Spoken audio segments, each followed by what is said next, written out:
Now that the dust is starting to settle on the 2022 midterms, what are the next 2 years going to look like? This is Beyond Politics, broadcast on WKXL, available wherever you get your podcasts, especially on video, where we're available now on YouTube. Hope you'll check that out. I'm Matt Robison, and I'm really happy to have back on the show my old friend, political science professor, and a former congressional and gubernatorial staffer, William Ewell. William, welcome back.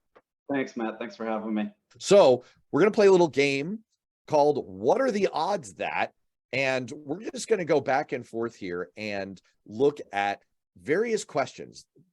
I think we have about top 10 burning questions about the next 2 years. And we're going to see what the odds are, according to us, of various things coming to pass. I get the first question, because I'm a dictator. Like we're going to have a dictatorship in America probably in 2024 if we don't watch our steps. All right, William Ewell, professor, political science. What are the odds that Kevin McCarthy will be speaker in January of 2024? And you'll know that I'm asking that in a really tricky way.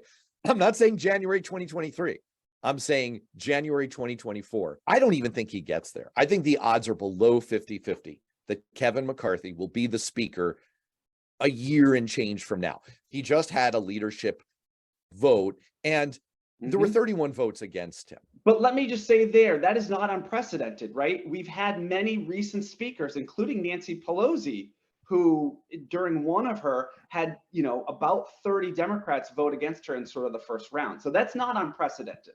Absolutely. I mean, and they're trying to extract concessions. He's savvy enough to know that there's certain things he should not do as Speaker of the House that are sort of political poison.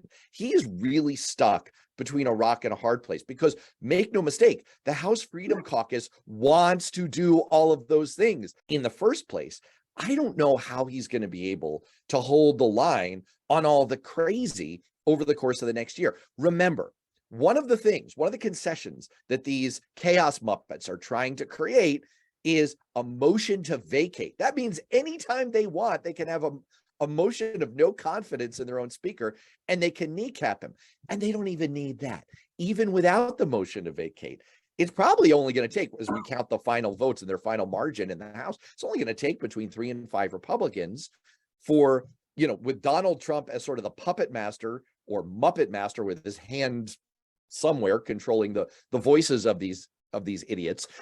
It's only going to take like 3 to 5 of them to functionally make Kevin McCarthy not able to wield the gavel and be the speaker.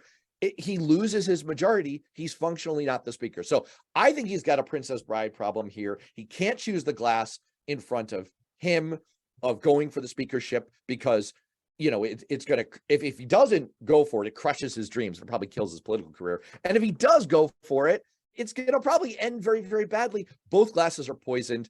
I'd say the odds are 20% that he's speaker a year from now.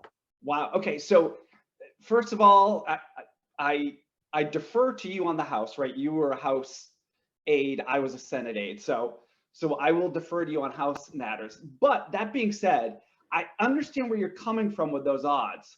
The flip side is, though, you have to have viable alternatives in order to turn to an alternative.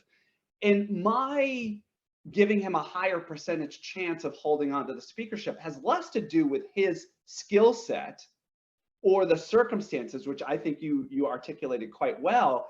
And it's more, who is the alternative that Republicans turn to as Can I interest you? What is it going to take to put you in a Steve Scalise today? Could I possibly interest you in an Elise Stefanik? I mean, she has her tongue firmly attached to Donald Trump's boots. She is the third ranking Republican in the House. She is nominally a moderate despite her bootlicking position. She could bridge both sides. And by the way, for a caucus that desperately needs to shed its, they look like you and me, man. I mean, they're like, a bunch of goofy white guys. She's a woman. She speaks well. How about Elise? How about Scalise? There are alternatives. So you are making the assumption that any of those people want that job. And as you just mentioned, taking on that job and then getting ousted from it in a rather quick fashion would end any of those people's political careers, right? So you also have to take that into account, that do these alternatives, as you call them, really want the job? I'm not sure. That's an excellent point. That's an excellent point. I mean, the final thing I'll say is, look, recent history, as you like to point to, because you are nothing if not empirically based, Professor Ewell. Recent history suggests that this is an untenable position, that no one can do this job. Where is John Boehner now? I will give you the answer. He is somewhere in a cigar lounge, smoking his head off and sipping cognac. I know we're recording this in the morning. That's that's a feature, not a bug in my last statement. You know, where is Paul Ryan now, right? He went from VP candidate to Speaker of the House to, I'm out of politics, y'all. I'm going to grow a beard. I don't want to talk to any of you people ever again. So they may not have an alternative, but I'm not sure they can control themselves. I'm not sure that this is a governable group. The situation is bad. It's really bad. All right, let's move on. Over to you. All right. So my question for you is, will the government shut down in 2023? 75% chance. 75% chance. 75% chance. 75. So, you know, Explain. look, so they're That's a really high percentage, by the way. If you told me there was a 75% chance of me doing anything, I would think it was going to happen. I think it's going to happen. We had 2 shutdowns during Donald Trump's term. We had 2 shutdowns, one on January 20th, 2018, and another on December 22nd, 2018. And, you know, both didn't last forever, but the conditions are still in place where, remember what we were just saying a second ago, we have these Freedom Caucus, Lauren Boebert, Marjorie Taylor Greene types, you know, this collection, this vessel of fools who are going to be getting their marching orders from Donald Trump. And there's going to be all kinds of stuff that they're going to absolutely insist on doing.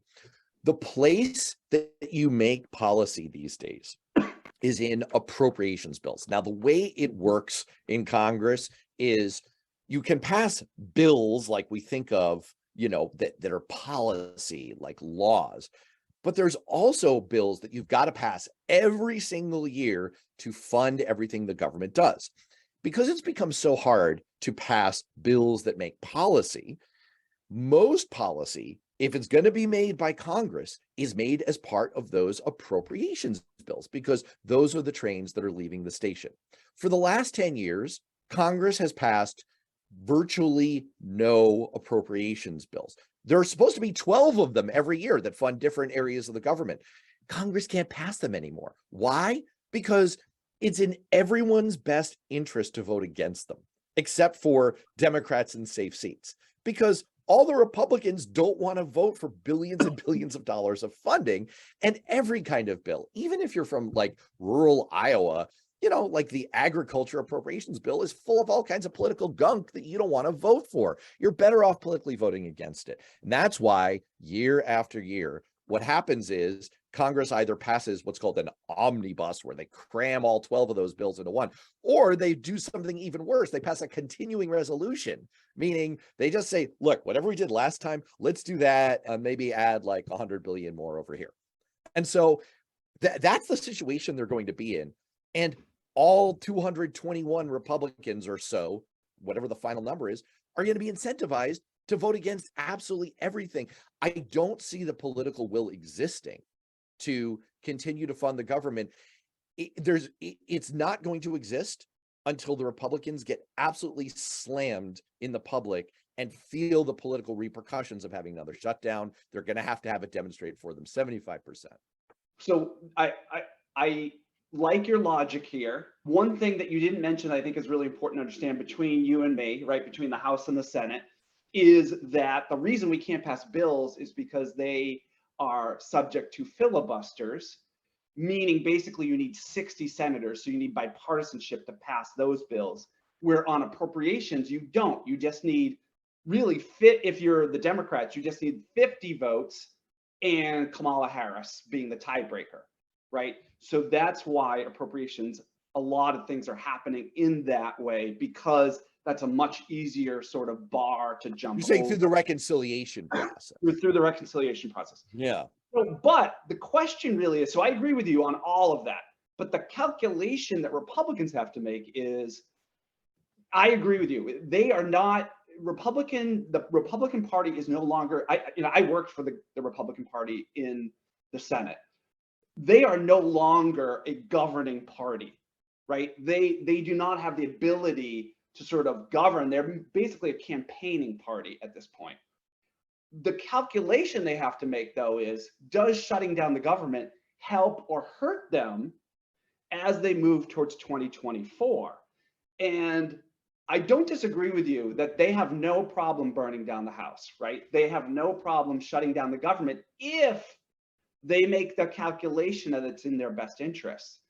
I think 75 is a little high. I'd put it more at like 60, because I think for the most part, as they control the House, they're not going to want to shut it down. They're not going to want to burn it down because they're going to make the political calculation that it's going to hurt their chances in 2024. The problem is you're assuming that Republican leaders who are somewhat rational actors, even if Kevin McCarthy kind of has to draw out his plans in crayon, that they have some kind of control over the House caucus. They do not. They cannot control the chaos Muppets in the House caucus. And I'll just give you one example. One of the only policy priorities that Republicans agree on is defunding the IRS, right? Democrats passed a bill to expand the ability of the IRS to fund new computer systems and to do more audits of wealthy Americans. And Republicans are in hock to wealthy Americans, and therefore they will not allow that to go forward. How can they allow an appropriations bill to go forward that funds the IRS? They cannot, they will not agree to it. And so I just don't see a scenario where that moves forward. William, I've got a new one for you. 60% Oh, is you've still got more likely to happen than not. But go ahead. Yeah, I thought it was all right. lower Fair enough. All right. Let's do this one. Professor William Ewell. I'm saying that kind of like Dr. Richard Kimball. Professor William Ewell, is Donald Trump going to be the Republican nominee for president? Boy, that's a tough one, right? I'm sorry. What are the odds? I should do the game here. So the game is what are the odds? I'll get to the odds last, right? So let's look at betting markets for a second, right? Because they're actually usually a pretty good predictor of these things. They screwed up the midterms, but go ahead. Yeah. Betting markets give a slight advantage actually to Florida Governor Ron DeSantis as the most likely, not only the most likely Republican nominee, but the most likely person to be president in 2024. Which is saying something, right? Since he's not even the nominee yet. They give the second highest odds to Trump, slightly behind DeSantis, and they give the third highest odds to President Biden. Any guesses on who the fourth highest odds are in betting markets to be president? Oh, that's a good one. Gretchen Whitmer. No, well, that is a good guess. California Governor Gavin Newsom. They put as fourth, probably. Wait, because can I ask you a question? Are they baking into that? Are they baking in the idea, that Biden's not going to run? Is that kind of part of the calculus? Right. The calculus is, hey, he's 80, right? There's obvious health issues, right? And 2 years is a long time frame. That if for whatever reason his health is not up to him running again, the most likely Democrat to come out of the field if Biden's not in the race is Gavin Newsom, which I actually would agree with that calculation. But back to the question you're asking, which is, will Trump be the Republican nominee? So on the one hand, you have the Republican establishment, the donor class, the media, they're all lining up behind DeSantis, and you can understand why, right? We just saw from the midterms that the chances that DeSantis could win a general election and help congressional candidates win their races in more moderate districts is much higher than Trump's chances of winning either the presidential contest or helping sort of Republicans gain back the Senate and hold the House. So that whole class wants to see DeSantis be the nominee. But that class also didn't want Donald Trump in 2016. It's hard to remember, but if we go back to then, he did not have the money class. He did not have the media behind him.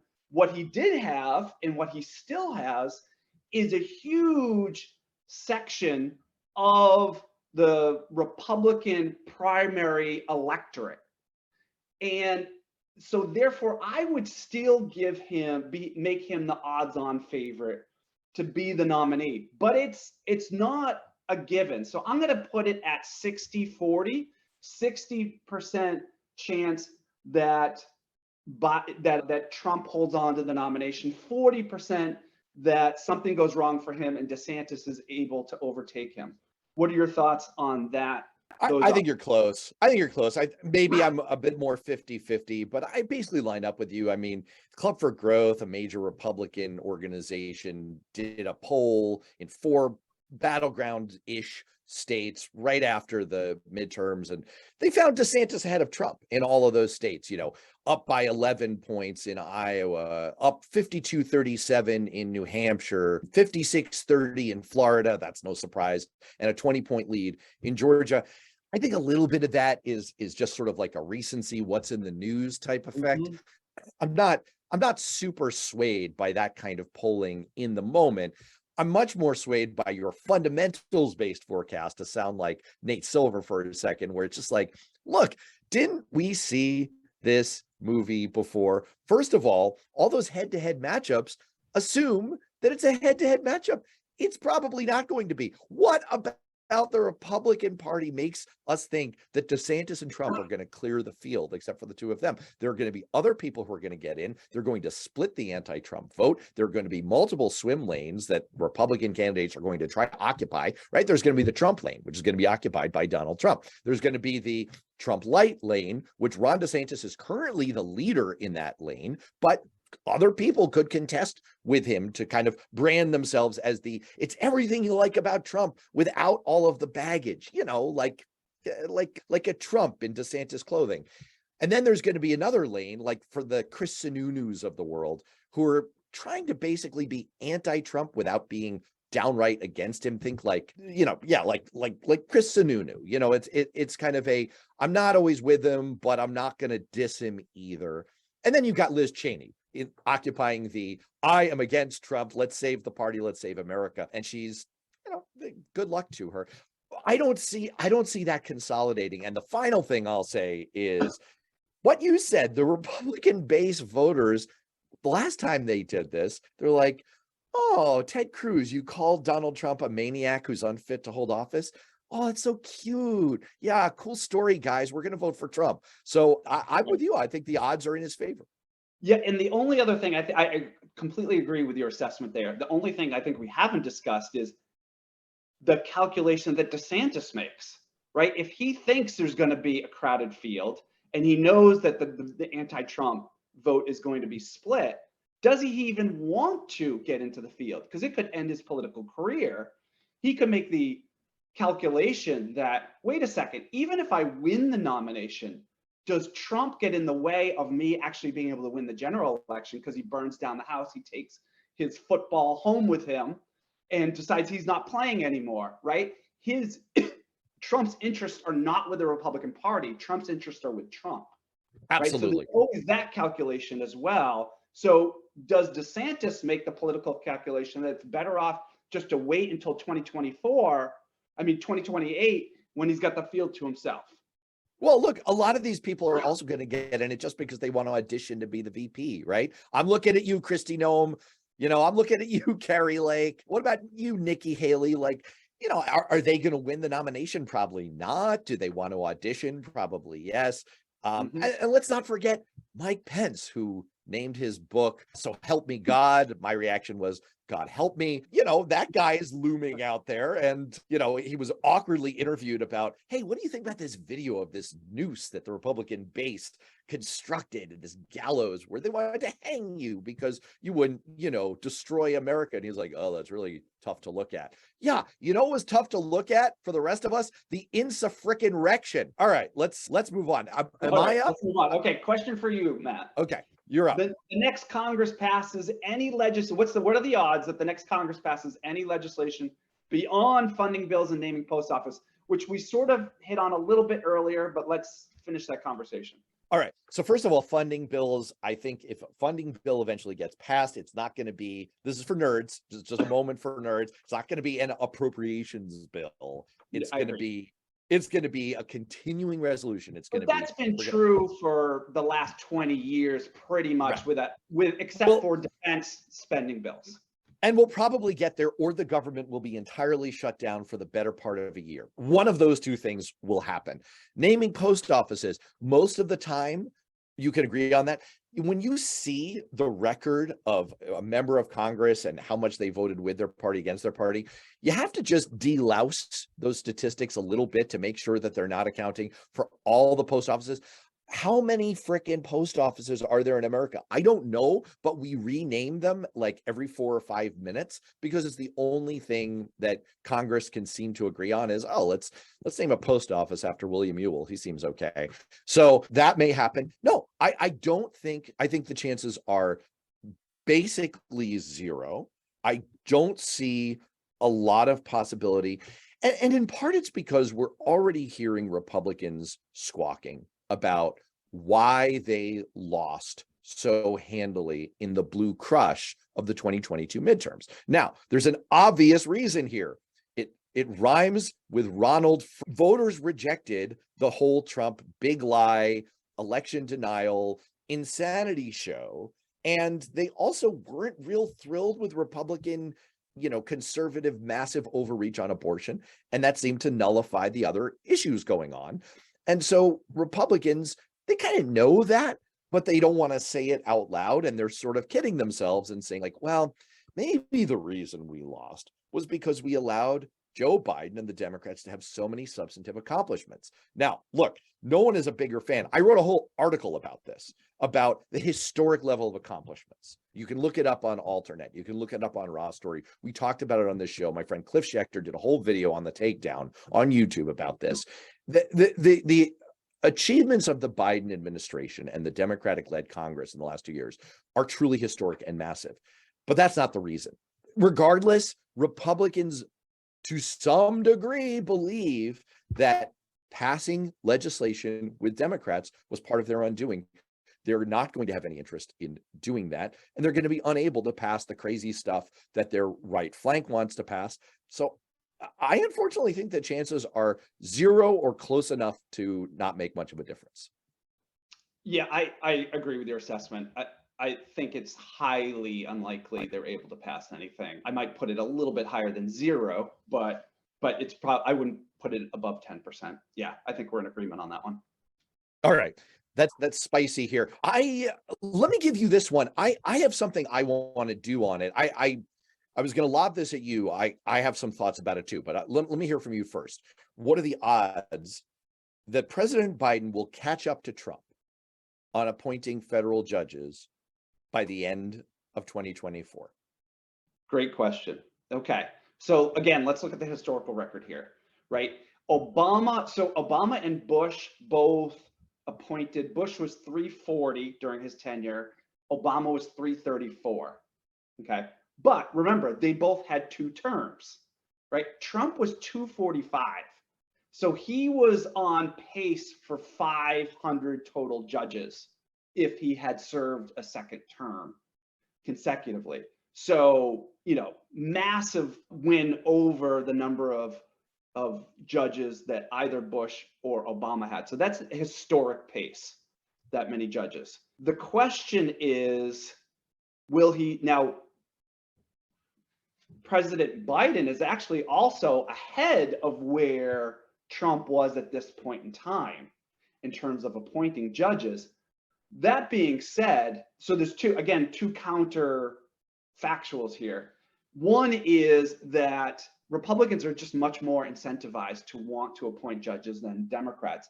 They've built up an entire infrastructure with the Federalist Society and all sorts of other groups that their main thing is appointing judges to sort of support their causes. Obviously, first among them, abortion, getting rid of abortion rights.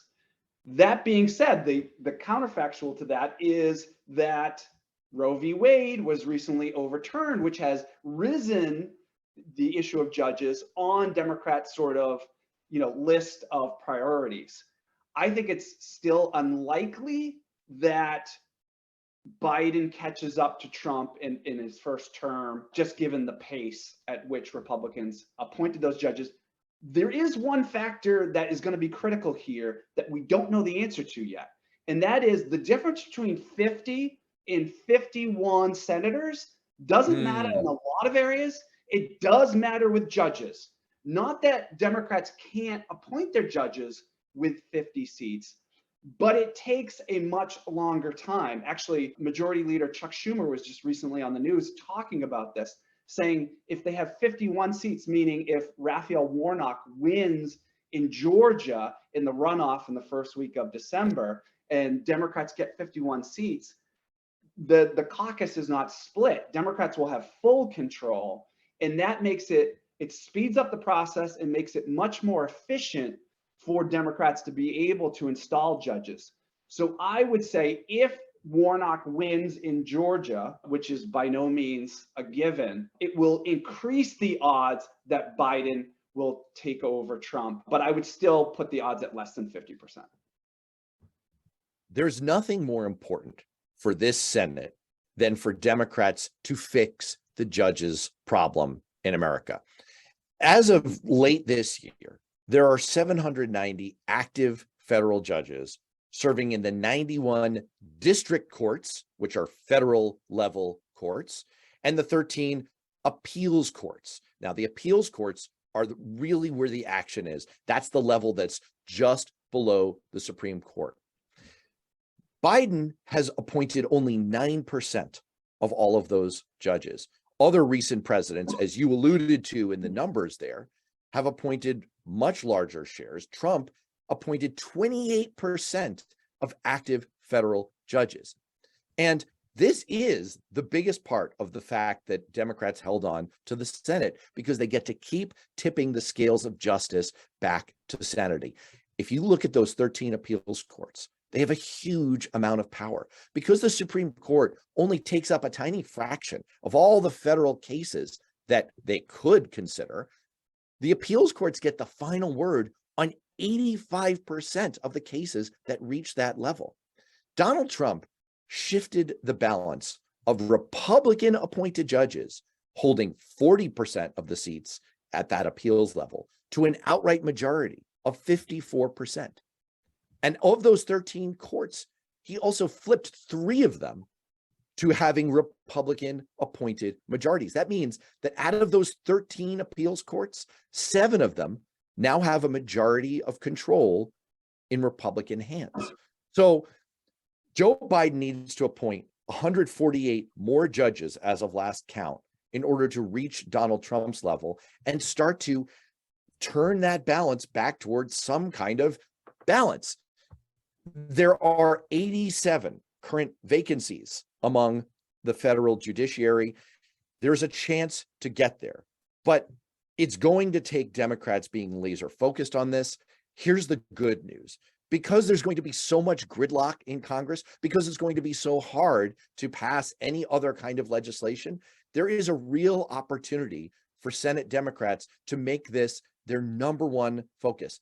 And if Raphael Warnock does tip the balance to 51 to 49, that means they will have the outright majority on committees. They'll be able to do this much, much faster, like the Republicans were able to do at the end of last term. So the opportunity is there. In order to make it real, Democrats have to win that Georgia race, and they have to stay laser focused on this. There's literally nothing more important that they can do.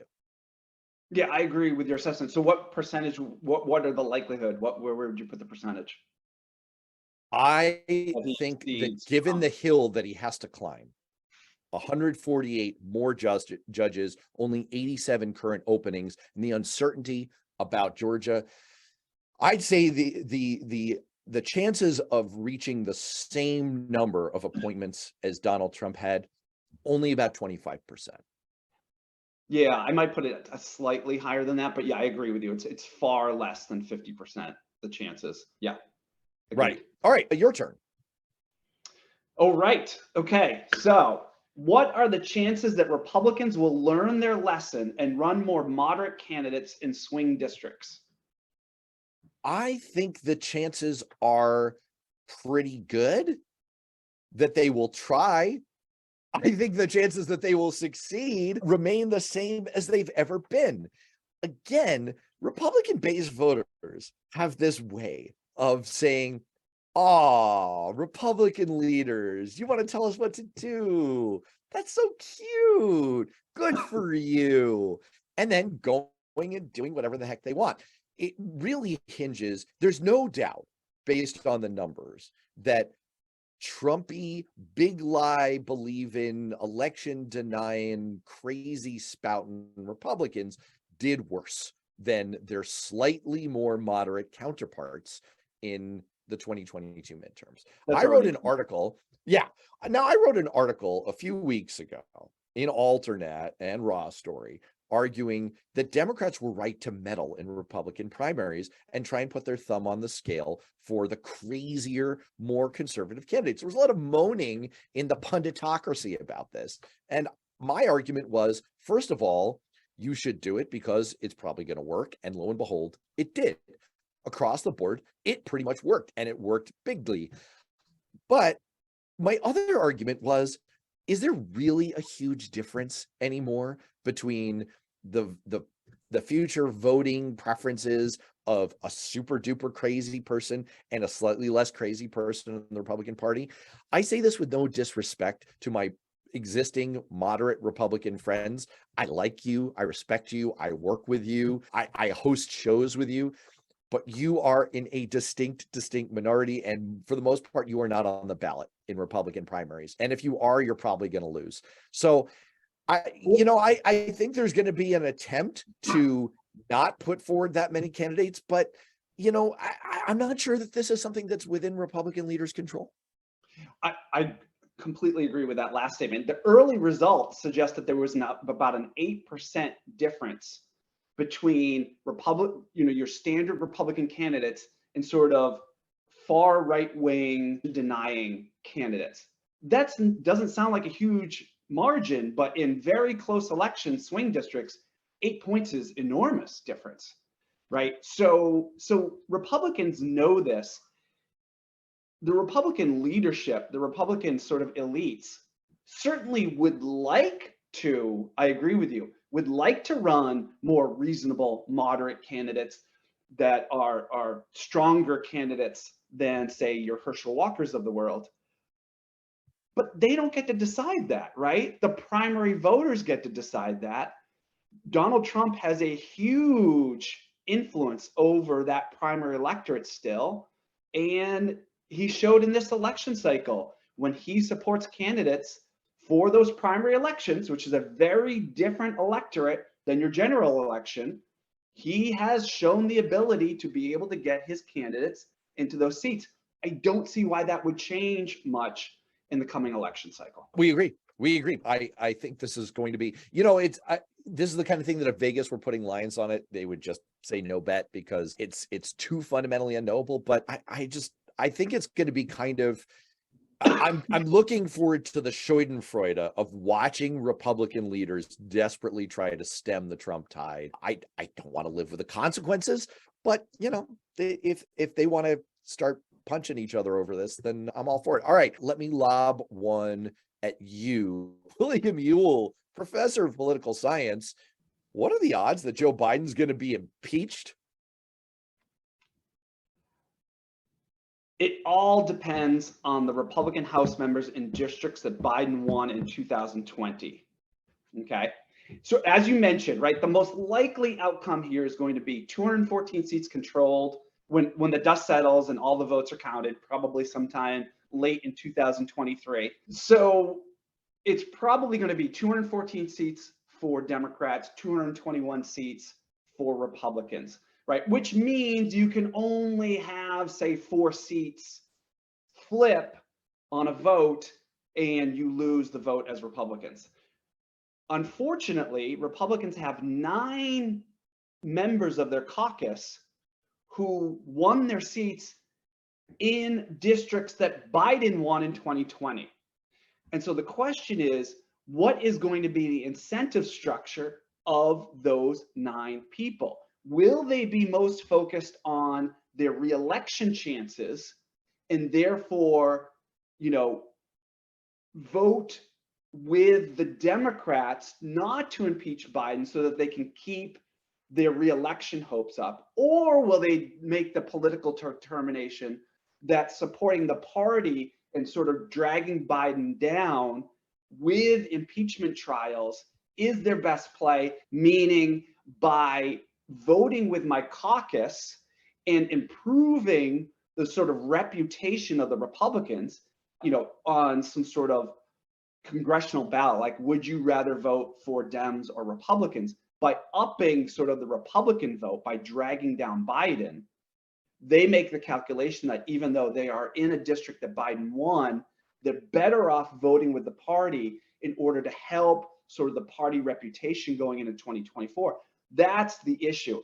I suspect they go with the latter, and they worry more about party reputation than they do about their own reelection chances in their district, and that we do see an impeachment of Biden, and I would probably put it at 75 to 25, likely that he does get impeached by the House. I mean, I'm so glad you brought up these 9 Republicans in Biden districts, because that is where it will come down. But this all circles back to the conversation we were having earlier about the impossibility of the job that Kevin McCarthy says that he wants to occupy, although his ability to make decisions over what he's going to have for dinner and how he drives to work and all kinds of basic things is very much in question. He's not a smart man. This is going to be an absolutely excruciating process for Kevin McCarthy, because he has got to know at some gut level that this is bad. This is politically bad. Now, there's probably a way that they'll try to do this.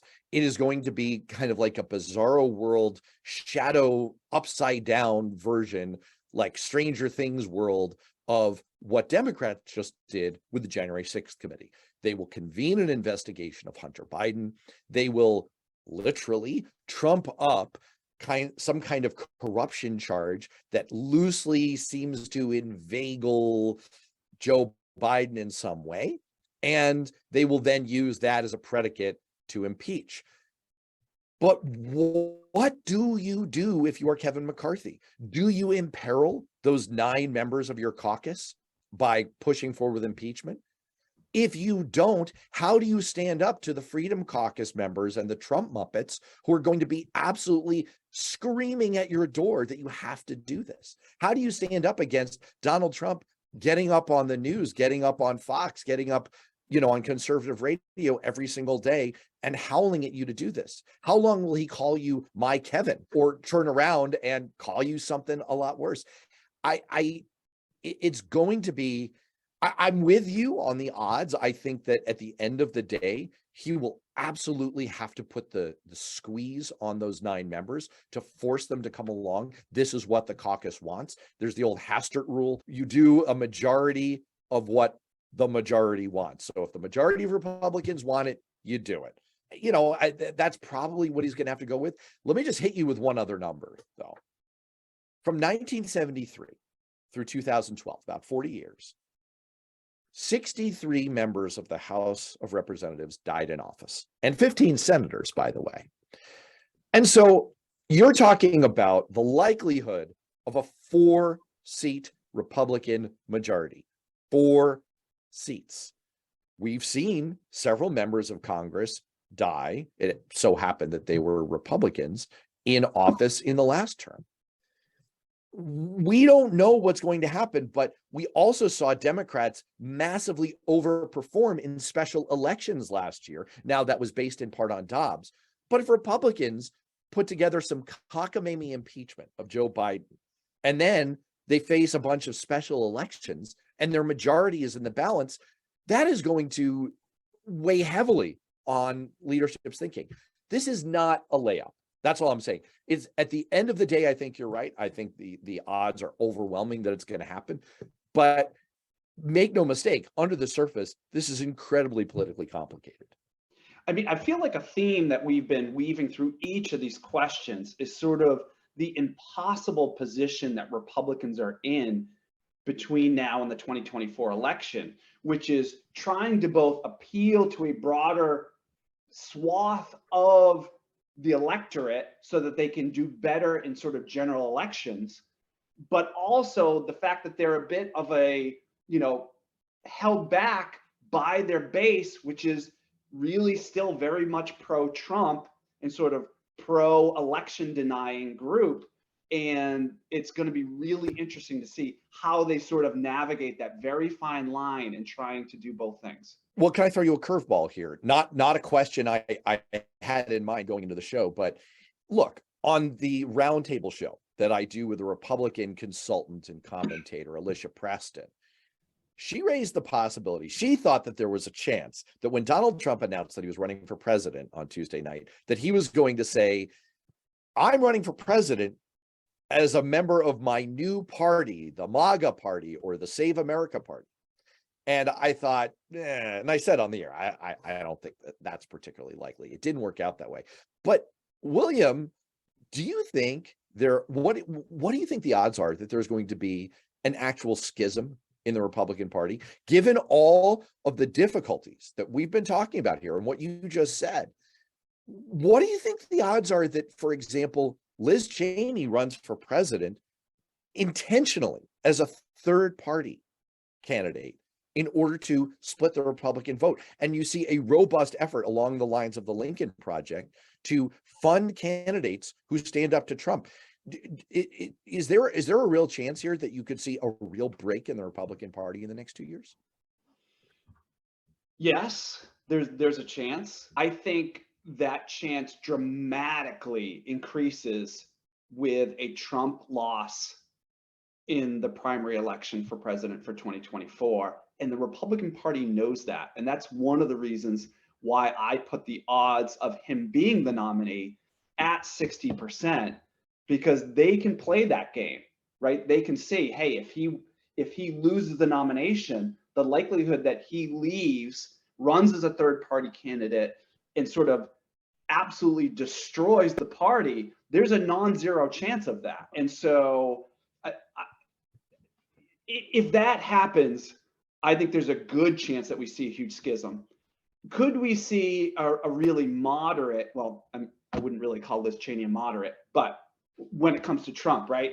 This is all an issue of, comparison. I could see that happening. I don't think she would get enough of the Republicans to go with her to really make sort of a substantial difference in most of the country. So I think that's much less of a worry for Republicans than Trump taking his, 35, 40% of the base and walking away. Now, there is a functional issue, which is that many states have sore loser laws, and that no one embodies the term sore loser more than Donald Trump. So this is a requirement that if you lose in a primary, you can't then run in the general election as a member of another party. But most of those laws don't apply at the presidential level. And on top of that, there's a question about whether they're even constitutional. So I agree with you. There are scenarios where you could see Donald Trump fixing to lose. I mean, he doesn't believe in polling, but he might be on a path to lose. He might start to lose. He might lose some initial contests. And there might actually be reasons for him to maintain a presidential campaign that he's likely to ultimately lose, even though he hates, psychologically, he can't abide the idea of being a loser. And, a third party run would almost certainly be a losing proposition. But let's not forget that one of the major incentives he had to announce his presidential run this week was because he thinks, and Maggie Haberman reported this in the New York Times, he thinks that being an announced presidential candidate makes it harder on Merrick Garland, harder for him to be indicted for the many, many crimes that he's being investigated for. And he may have an incentive to keep that going. He may, want that, even if he knows he's likely to lose. So yeah, I could see a number of ways. I think I'll put it this way. I'm not going to put odds on it. I'm going to duck my own question. All right, I'll give odds, 35%. It's pretty high. I just think that the odds of a breakdown of the Republican Party are higher than we've certainly seen them in my lifetime. It's not unprecedented in American history for political parties to fall apart. And even if it's not a permanent schism, even if it's a one cycle kind of breakdown, I could see it. I really could see it. All Yeah, right, I I mean, think I would have to put it at 40% because I think it really comes down to if DeSantis wins, I think the chances of that schism happening are close to 100%. If Trump wins, I don't see it, that would avoid the schism. So I agree with you. I think your calculation is pretty right on. This is not a question, one of our 10 questions, but I do have a quick question for you. What are the chances that Trump gets indicted in the next 2 years? wow. That's hard. That's hard. I've had Joyce Vance, Barb McQuaid. I've had some serious legal scholars on this show this year. I'm gonna have to call them and ask. I'm gonna play this game with them. I'm gonna sort of semi punt. You know how sometimes in the NFL they do the quick kick where the quarterback just punts. I'm going to try and do a quick kick on this one. That said, I'm not going to try and wriggle out of my own game setup here.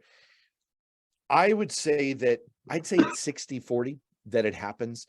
And my reasoning is there are too many cases, too many active cases going on right now where there is, just based on leaks. And I do not believe in vigilante justice. I do not believe in trying legal matters in the court of public opinion. I don't believe you can be convicted on MSNBC. But there's enough evidence that we know about in the public domain, for example, in the Mar-a-Lago case, where, boy, Trump has to have a lot of things break right for him. Now, the case against him getting indicted is that ultimately this decision, for the most part, is in the hands of Merrick Garland. And Merrick Garland is a very thoughtful, careful, judicious judge who knows that part of prosecutorial discretion is considering the overall environment of the consequences of what an indictment would mean. And he may judge that if it's not overwhelmingly likely to result in a conviction, or if the negative consequences of pursuing an indictment would be greater than the positive consequences, he might not pursue it. The final thing I'll say, though, is that I said mostly in the hands of Merrick Garland, but not entirely. Remember, there's a state level prosecution. Potentially, there's a grand jury impaneled in Georgia looking at the election interference in the wake of the 2020 election. And that's not something that Merrick Garland controls. And that's another factor. So 60-40.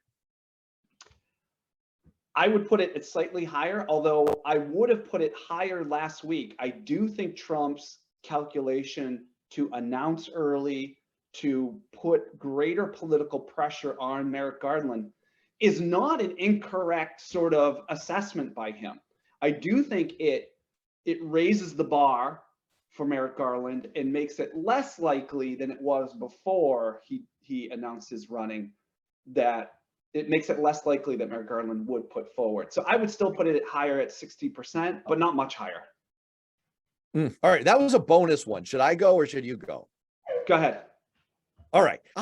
This is a curveball one. I've been talking about this a little bit on the show recently. I'm really curious what you think. What are the odds the Democrats are going to look back in 2 years and decide that there were some major downsides to how well they did in the 2022 midterms? So I don't believe you can ever say 100%, so I won't go with 100%, but I'm going to put it at 99%. And that is, wow, even with the Blue Crush, even with how well they did. In fact, how well they did is more of a reason to say they're going to look back in 2 years and think we should have done more of assessment. Losing is the best medicine in politics, and there's not a close second, right? Losing really, in most cases, with the exception of the 2020 Republicans, right, is usually an incentive for you to sort of do a thorough investigation of how you did, where you could have done better, where you could have done a better messaging. I don't think at all the Democrats did a fabulous job here. What I think the mistake they're making is they're looking at the overreach by Republicans, nominating a lot of poor quality candidates nominating a bunch of election deniers, and that made a marginal difference. But I mean, just look at Carrie Lake in Arizona, an election denier. She lost by 20,000 Yeah, votes. even your dog finds her objectionable. Yes, exactly. Yeah, she lost by 20,000 votes. That is not, that's a very small margin. And so, Well, what you're basically saying here is Democrats in this cycle woke up on third base and they thought they hit a triple, and they had a lot of things break right for them that might not have and might not happen again. And I know I pushed you on this a second ago, but I'm in total agreement with you. The hardest thing in the world to do is have something go well and then sit down and say, what could we have done better here? And that's the situation that Democrats are in right now. I want to just point out two things. One is, we're not as certain as the pundits would make it seem about why we did well this cycle. It's easy to say, like, oh, abortion. Voters came out in exit polls and 27% said it was their number one issue. It seemed to be the number two issue overall. So abortion must have clearly been a winning edge for us. Oh, all the Trump election denying candidates lost, with I think one exception of one Secretary of State candidate in one state in Indiana. So pretty much that must mean that Trump was toxic.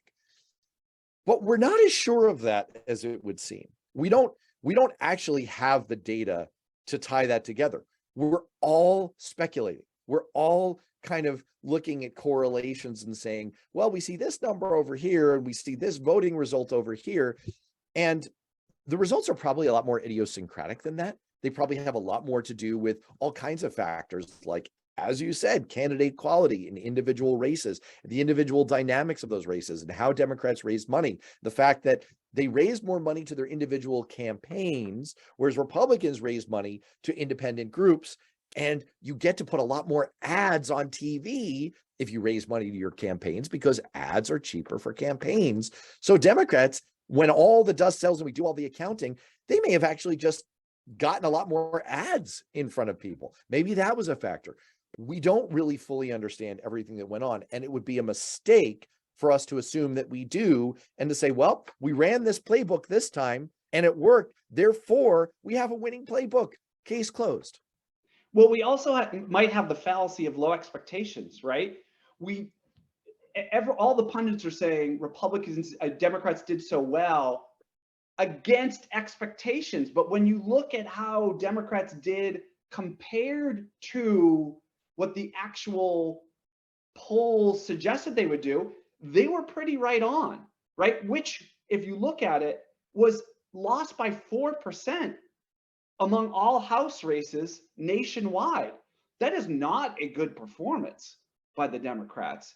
It's just was better than they expected, given the sort of media narrative and the state of the economy. Yeah, I mean, so one really good example of this, and I'll ask a question, right, to you about this, which is they continue to underperform among Hispanic voters, which, if you are the Democrats, is a serious, serious problem moving forward. That is a group of voters that you need to hang on to in fairly high numbers if this sort of Obama coalition that you created and you want to keep moving forward to win national elections, you have to keep winning that electorate, and that electorate is only going to grow, as we know, into the future. So my question for you, Matt, related to this whole topic is, what are the odds that Democrats will reverse their decline among Hispanic voters in 2024? I think the odds are low, because, and I'll give you 25%, because in order for Democrats to stop the slide, they would either have to get lucky, and I'm not going to bet on luck, or they'd have to identify the causes of the slide and fix them. And as you just said, and I'm glad you tied these two questions together, they don't have a lot of incentives to look in the mirror right now, because they're right off a victory, or what they see as a victory. But there's another way of looking at the election. Not only did they lose the popular vote by 4 points, but they also, as I pointed out in that article right before the election, they were sitting on historic achievements. The greatest year of job growth in American history, the most manufacturing jobs created in the last 30 years, adding 6 million people to get affordable health insurance, all of these core economic accomplishments that they should have been able to sell, especially to working Americans, to non-college educated Americans who have been absolutely hammering the Democrats and flooding toward the Republican Party.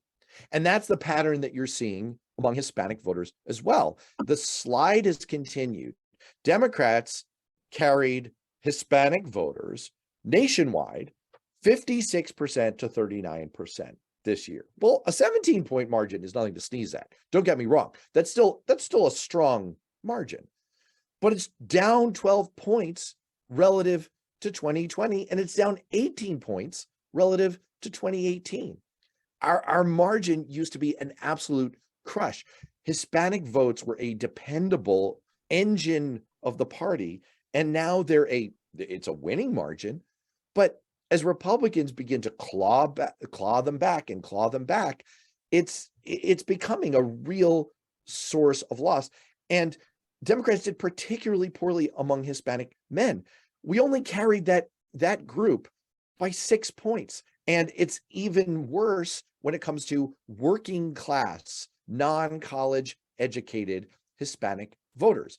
It all goes back to what I think is the core problem, which is something I've talked about with Elaine Kamarck, the Democratic thought leader on this show, with Mark Bergman, the Democratic media consultant, that we really don't have an economic message as a party to give to non-college educated voters that doesn't involve raising taxes on the rich and giving away more government money through programs.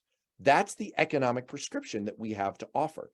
And is it highly appealing to college-educated Democratic voters? Yes, it is. But is it highly appealing to other kinds of folks in America? No, it's really not. And having the resume that Joe Biden had in this election cycle of incredible economic achievement and not being willing to talk about it, actually spending 10 times more on ads about abortion than on ads about jobs and the economy. And look, again, it worked. It worked. We think, we think that was part of the reason. So I'm not quibbling with it as a strategy. It was probably the right tactical strategy. But the fact that it wasn't even a choice, that inside campaigns with all the consultants, all the media people, all the candidates, all the campaign experts that I've interviewed on this show over the last year, and none of them were sitting around in rooms saying, hey, you know what we could do as a campaign message? We could run on the greatest year of job growth in history. It seems like I've seen that playbook before and it's been pretty great. Should we at least consider that? The fact that that wasn't happening goes to show that Democrats still don't have a great way of talking about that. That long rant was all by way of saying that you've got to fix the core problem, which I think is about how you talk about jobs, how you talk about economic opportunity, how you talk about the economy in general. You have to figure out a way to talk about those topics and talk about them with and to and not down to non-college educated voters and Hispanic voters and the intersection of those two groups. And Democrats haven't figured out a way to do that. And they don't seem to have a lot of incentive to figure out a way to do that. So I think the odds are pretty low. Yeah, I agree with you. And I think this is a case where we don't often look to losses in terms of trying to learn lessons in elections. But I think Tim Ryan in Ohio is an excellent example of someone who lost, but outperformed, the Democratic candidate Joe Biden in Ohio in the last election cycle by trying to talk about these working class issues in a way that few Democrats are. And while it didn't propel him to victory, it certainly did, make inroads with working class voters in that state. And I think if you could, and as you mentioned, those working class voter issues also speak to this Hispanic group of voters. And I think if the Democratic Party is going to be successful moving forward, they've got to slow the loss of working class voters. And that means taking on more of a working class message like a Tim Ryan in Ohio than they have sort of typically over the last several election cycles. Hey, can I throw a bonus one? I know we pitched this as 10 questions, but we're not so great at math. Speaking of being great at math, you are actually a noted expert on sort of the cogs and gears of democracy. It's something you've written about. It's something you've focused on. You've done some academic work on it. I want to talk to you about gerrymandering. And I guess I'll put this in an odds kind of framework because that's the theme of the show.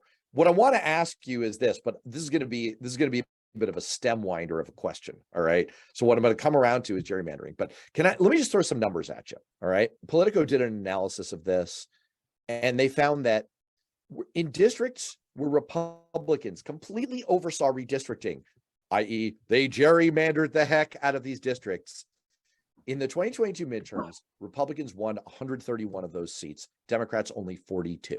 It was an absolute 3-to-1 slaughter whenever Republicans were in charge of drawing the district lines. Everywhere else, it was pretty good for Democrats, right? As a matter of fact, another way of saying that is the only place that Republicans were able to win is where they completely oversaw redistricting. Now, the other three categories, it's no surprise that when Democrats completely oversaw redistricting, they did a little gerrymandering, okay? They indulged themselves in a little bit of gerrymandering as well. They won 35 out of 41 of those seats. But then there are these other two types of places. There are districts where independent groups oversaw redistricting, and Democrats won those 67 to 31. So a 2-to-1 margin. Then there are places where courts oversaw the redistricting. Again, I don't think that the courts are putting their thumbs on the scale in a partisan way, and Democrats won those 57 to 41. So my point here is Democrats should have a lot more faith in independent commissions, in courts, in not gerrymandering. They will tend to win when the maps are fair. And in fact, karmically, if they had not overreached so badly by trying to gerrymander in New York and having a Republican special master redraw those districts, they might have won 7 more seats. They might be holding the majority today. So, William, what are the odds that Democrats are going to expand the number of states where districts are drawn fairly in the next 2 years? Good question, right? Yeah, we're getting into really technical stuff here. So Democrats have not done well in recent years in controlling state houses. Prior to this election, I think Republicans controlled 63 of the total 199, because Nebraska is just one, not a bicameral legislature. Out of 99, they controlled 63. So they controlled the vast majority of state houses, and not surprisingly, they are able to sort of parlay that into a lot of redistricting, which is why, as you just mentioned, they had, triple the number of districts that were gerrymandered compared to Democrats. That changed a little bit in this election. Democrats took control of chambers in Michigan, Minnesota. They also took control in Maryland and Massachusetts. The issue is, though, most of those states already look pretty good for Democrats. So while, yes, they may be able to squeak out a few more districts if they decide to do some gerrymandering in those states, I don't expect it to have a huge impact on 2024. And Republicans, there's still a few houses that we're not sure about, but it looks like Republicans are still going to control 55 houses to 40 for the Democrats, at least in the next election, through the next election cycle. So Republicans continue to have a huge advantage when it comes to control of state legislatures. And so I expect their ability to continue to control and gerrymander more of these districts nationwide to continue through the next several election cycles. Yeah, I don't anticipate Democrats fixing things that much, unless the one curveball might be Ohio operated under a map that the Ohio Supreme Court found unconstitutional, and Republicans just kind of delayed and ran out the clock and basically reached a point where the court, they basically said to the court, well, you can't hold an election unless you go with this map. So I guess we're stuck with it, even though you said it was gerrymandered illegally. It's what we got. The problem there is that the court said that on a 4-3 majority, and the Republican Chief Justice, who sided with the idea that that was an unconstitutional map, Republican Chief Justice, retired. And now there's a new judge in that seat, and it's a Republican. And so I think the court standing firm on that ruling, a little dicey at this point. We may just be stuck for the next 10 years with that Ohio map, but there's a chance. There's a chance. So just to wrap this up, then I have one last question for you. All right. Okay? And this is really the most important question we have today, which is, what are the odds we have a constitutional meltdown in 2024? Define that as you will. I will answer that question. I will. I want to get there by talking about how the odds have shifted. The odds were, in my mind, as recently as a couple of months ago, I think the odds were greater than 50-50. And I don't think most Americans fully appreciated how bad the situation was. Major authors, analysts, people who had really thought about this and looked closely at it. I'm not, I know people like to dismiss, the experts say. People who really took the time and understand how the system works had looked at this and had been raising red flags for a long time now. People like Barton Gellman in The Atlantic, about how bad this was going to be. I think those odds improved. And by improved, I mean, didn't get worse for America. I think the odds of a constitutional meltdown went down last week because so many of these nut jobs in states that would be battleground states in 2024 were either Doug Mastriano, who would have controlled the election infrastructure in Pennsylvania, he went down, or the secretaries of state in all of those battlegrounds that were election denying lunatics, that they all went down.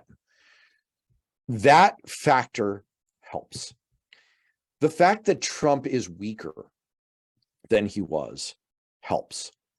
The fact that the online disinformation, social media, Russia bot farm mills are suffering right now, I think helps. The fact that Facebook has announced that it's going to try to get out of the news business. The fact that Twitter faces a real possibility of going into bankruptcy, that's something that Elon Musk put on the table himself. There's even a chance, frankly, that Twitter doesn't exist in a year. But we're seeing massive layoffs in a lot of these social media companies, and Meta, the parent company of Facebook, has lost 70% of its value since the 2021 peak. Google is down 36%. So you see these big platforms that have been part of the hacking of our democracy and the hacking of our brains struggling and having to reassess their entire model, and maybe being incentivized now to move away from some of the things that poisoned us so badly in recent years. So to me, I think there are a number of factors that have improved the situation significantly. It will further improve if the Senate manages to reform the Electoral Count Act of 1887, which I won't explain in depth here, but you've probably heard of if you're listening to this show. That looks like it's set to happen during the lame duck session of this Congress. So there are hopeful signs, but I think the chances are still uncomfortably high. What do you think?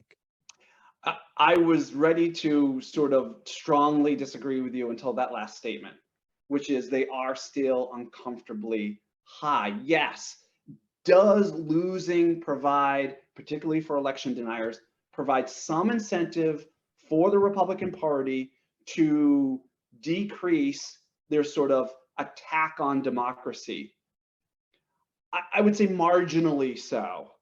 That being said, right, we still have a United States demographic movement that is moving away from whites, particularly white Christians. That has created this conservative backlash, not only in the United States, but in much of the world. And I don't see that dynamic changing anytime soon.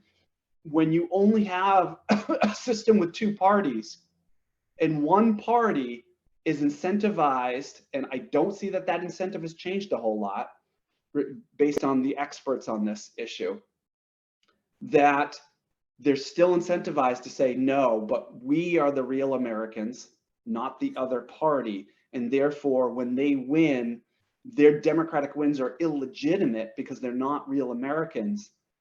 That continues to put sort of a potential constitutional crisis at an alarmingly high rate. So yes, are we better off? I will agree with you. Are we better off than we were 2 weeks ago? Yes. Are we still in a good place? Absolutely not.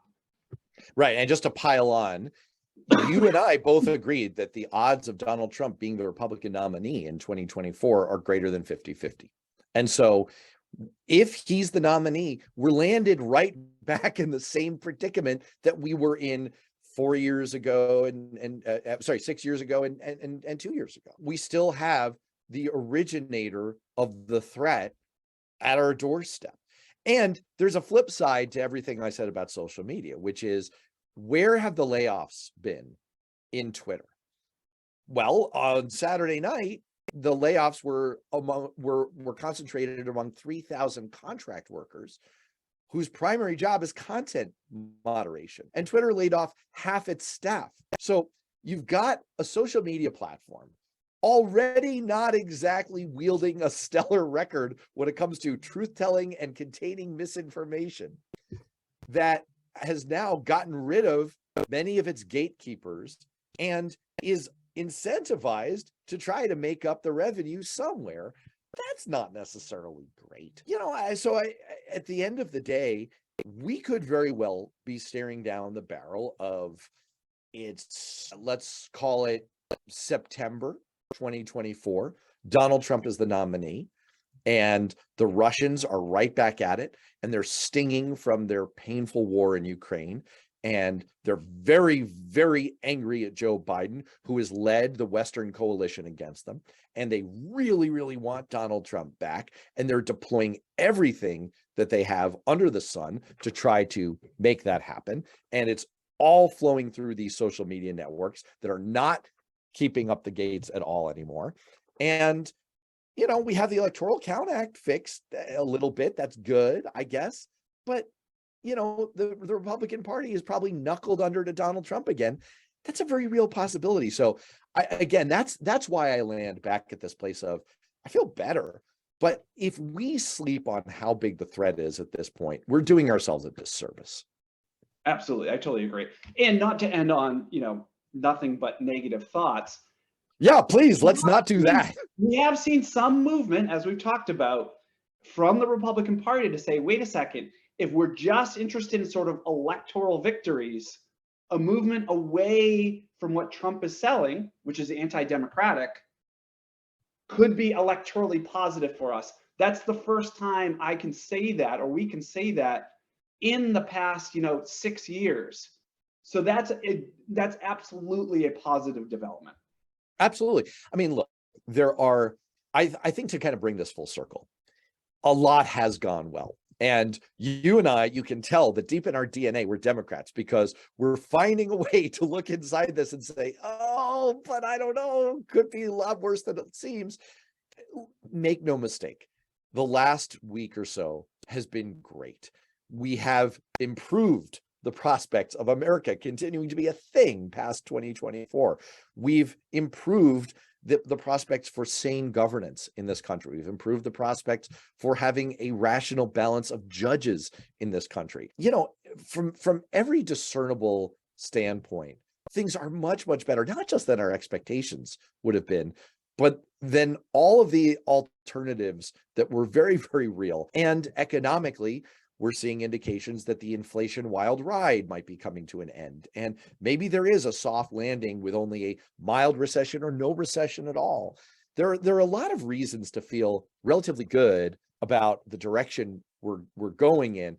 I just think we're what we're both saying ultimately is it would be a mistake to look at all of the good news and not do at least a little bit of the exercise of, okay, how do we make sure that these things stick? How do we make sure that we don't backslide down into the bad paths and we don't make all of the downsides that we were so worried about 2 weeks ago become a reality? Agreed. Yeah. What All are right. the odds that we put our listeners into a depression during this 10 questions? I would say that during the course of this discussion, somewhere in the course of this very, very long discussion, I'd say the odds are about 100%, but I hope we've managed to at least, bring the receipts that we said we would in terms of, what might be coming down the pike in the next 2 years. And look, at the end of the day, all of this is unknowable. All of it's predictive. I think that overall we're on track for a relatively good 2 years, but it's the prediction game. It's fundamentally unknowable. All right, William Ewell, professor of political science and former staffer and all around good guy. Thanks for doing this with me. Have to do it again sometime soon.